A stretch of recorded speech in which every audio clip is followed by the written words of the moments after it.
Hey YouTube,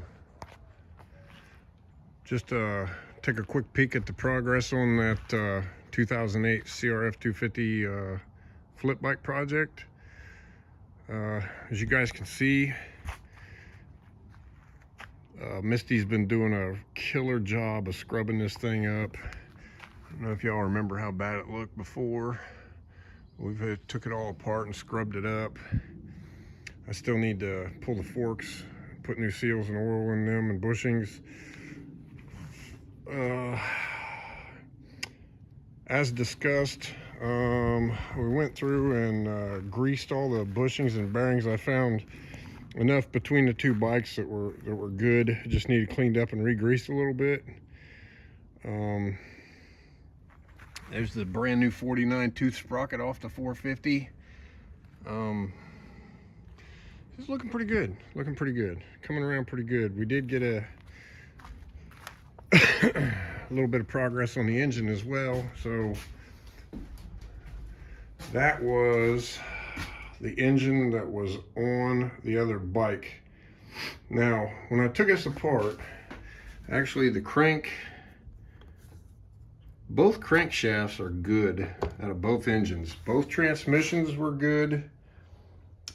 I have yet to find a transmission issue out of either one of these engines. Both cylinders are good. This one here, I guess we'll just hang on to it. If we come across another one of these bikes that has a blowed engine, we can use that to fix it. This is the one going together. Word to the wise, y'all see that oil pump gear right there? Right there. It sticks up just a little bit, a little proud, so that it can be in contact with this area when the gasket's in place. Now, what was I saying? Oh yeah, word to the wise. Here you go. Tusk, generally speaking, you're going to get pretty good products from them. It does, this gasket kit, you know, comes with an MLS head gasket, but so the main case gasket was too thin, and I had this apart 3 times trying to figure out why that oil pump was seizing up every time I drew the bolts down. And it was because this gasket, wherever it went that day, kind of pissed me off. I might have tossed it. I don't remember. Anyway, that gasket is a lot thinner than, say, this OEM, this original OEM gasket. And it was taking the, this gasket creates the clearance for that oil pump to spin freely. So we've got a brand new Vertex piston. It's pretty nice stuff. Yep. And here's the good old Kibble White black diamond stainless steel valves, springs, titanium retainers. That way I can rebuild the cylinder head. This thing's going to be a good engine top to bottom.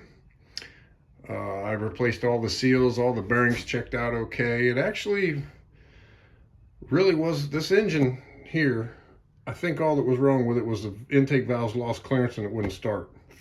This one here, you guys remember, the cylinder head off of this one had the valves removed from it, missing, and one intake cam bucket was destroyed, the only one I could find. So it's going to take a little bit more money to fix this one, but it is still very repairable. You can see we've got all of our cleaning supplies and stuff here. Like I said, Misty's been doing a great job cleaning up on that thing. It's going to turn out nice. I think this carburetor here, it's got a lot of rust and corrosion in it.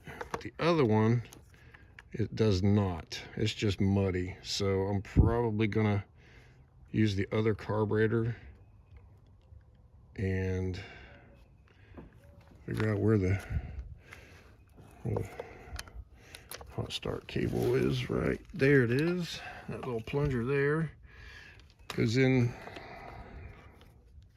right there. And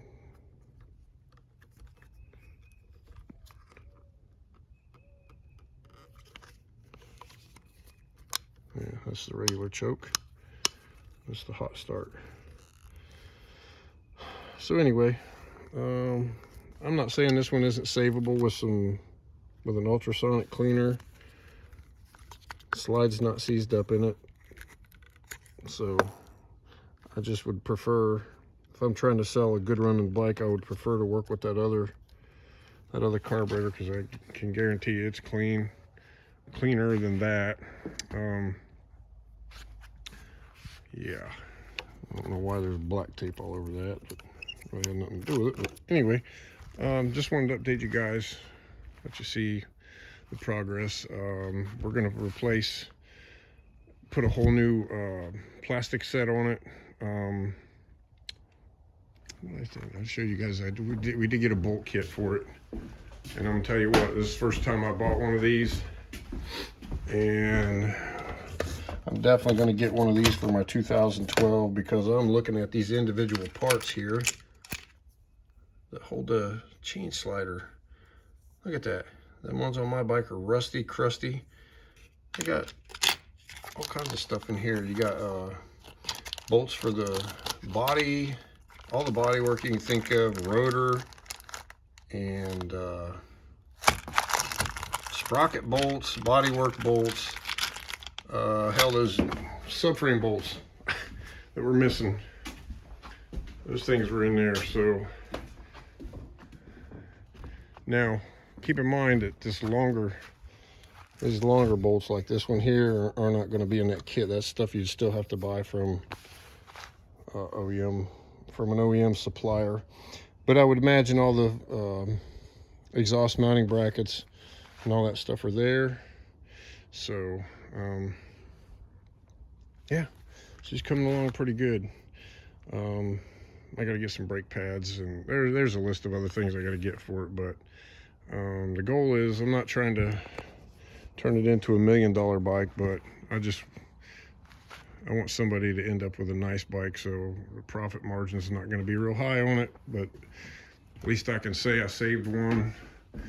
Maybe, just maybe, if I come across a complete one that's not all tore up and missing everything, and I can use this engine to fix it and actually make a few bucks on it. So, and in the end, I think it'll all work out. But that's all on that one for now, guys. Don't forget to like and subscribe. Be safe. Have a good day.